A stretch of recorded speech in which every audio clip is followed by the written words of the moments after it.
প্রধানমন্ত্রী আপনি ভালো আছেন? জি মাননীয় প্রধানমন্ত্রী, আপনাকে থ্যাংক ইউ।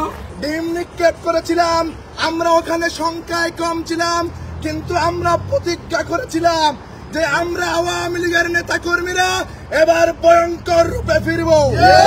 প্রধানমন্ত্রী আপনি ভালো আছেন? জি মাননীয় প্রধানমন্ত্রী, আপনাকে থ্যাংক ইউ।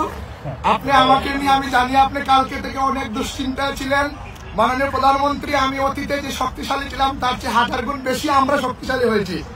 আপনাকে আমরা বাংলাদেশে ফিরিয়ে নিয়ে নেওয়ার আগ পর্যন্ত এবং বাংলাদেশ আওয়ামী লীগের 4.5 কোটি নেতা কর্মীদেরকে স্বাভাবিক এবং সুস্থ জীবনযাপন যতদিন পর্যন্ত না করাতে পারি ততদিন পর্যন্ত আপনার কর্মীরা আমরা এখানে সবাই একসাথে জেলে যাওয়ার জন্য রাজি। মাননীয় প্রধানমন্ত্রী একটু ভিডিও দেই, আমি আপনি একটু দেখেন, ওকে ভিডিও দেই। হ্যাঁ জি, হ্যাঁ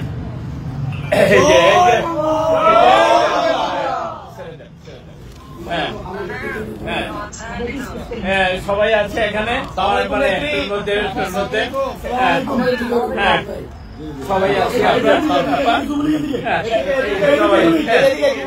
জয় বাংলা, জয় বাংলা।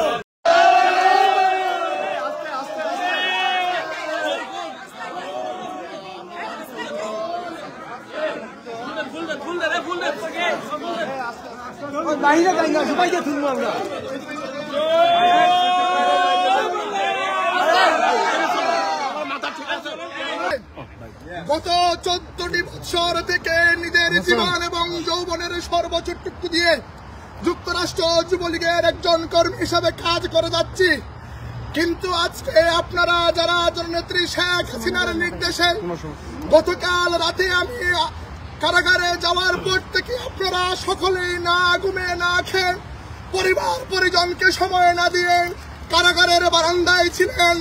আপনাদের সবাইকে আমার ব্যক্তিগত পক্ষ থেকে, আমার প্রিয় সংগঠন যুবলীগের পক্ষ থেকে ধন্যবাদ এবং কৃতজ্ঞতা জানাই। সংগ্রামী উপস্থিতি, ইতিমধ্যে আমাদের আওয়ামী লীগের সভাপতি সাহেব বলেছেন আমরা এয়ারপোর্টে যেই ঘটনা ঘটেছিল এই ঘটনার সাথে আমার অ্যারেস্টের কোনো সম্পৃক্ততা নাই, কারণ আমরা যেখানে আপনারা দেখেছেন এয়ারপোর্টে কুলাঙ্গার আক্তারকে যেভাবে ডিম নিক্ষেপ করেছিলাম, আমরা ওখানে সংখ্যায় কম ছিলাম, কিন্তু আমরা প্রতিজ্ঞা করেছিলাম যে আমরা আওয়ামী লীগের নেতা কর্মীরা এবার ভয়ঙ্কর রূপে ফিরব। তবে আমাদের বাইক অনেক, প্রায় 200 থেকে 250 নেতা কর্মীরা হোটেলের সামনে ছিলেন।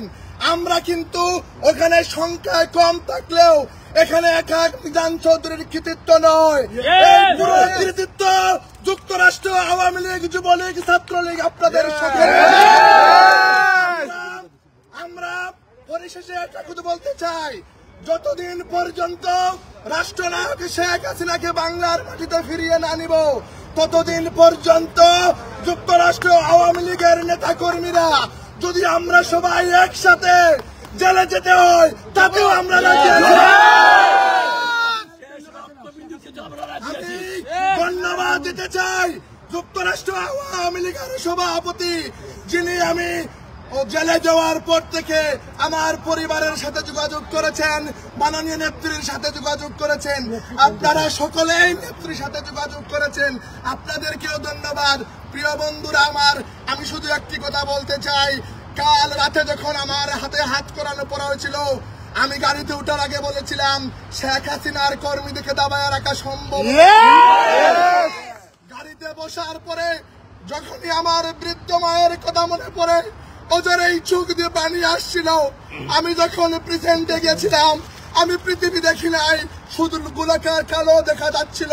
আমি শুধু আমার বৃদ্ধ মায়ের কথা বলে চিন্তা করেছিলাম আমার অসুস্থ মা আরো বেশি অসুস্থ হয়ে পড়বেন, কিন্তু প্রিয় নেতৃবৃন্দ যখনই প্রেজেন্টে জেল হাজতে বসার পরে আমার বাংলাদেশের 2.5 লক্ষ কারাবন্দী আওয়ামী লীগের নেতা কর্মীর কথা মনে পড়েছে, তখনই আমাকে মনে হয়েছে আমাকে যদি আরো 2-3 মাস জেল কাটতে হয় আমি আবার দলের জন্য আপনারা জানেন গত 14টি মাস থেকে বাংলাদেশ আওয়ামী লীগের 4 কোটি নেতা কর্মীর মুখে কোনো হাসি নেই, ভিতরে কোনো সুখ নেই, শান্তি নেই। কিন্তু আমরা গতকালকে আওয়ামী লীগ পরিবার 14 সেকেন্ডের জন্য হলে আওয়ামী লীগের 4.5 কোটি নেতা কর্মীর মুখে হাসি ফুটাতে।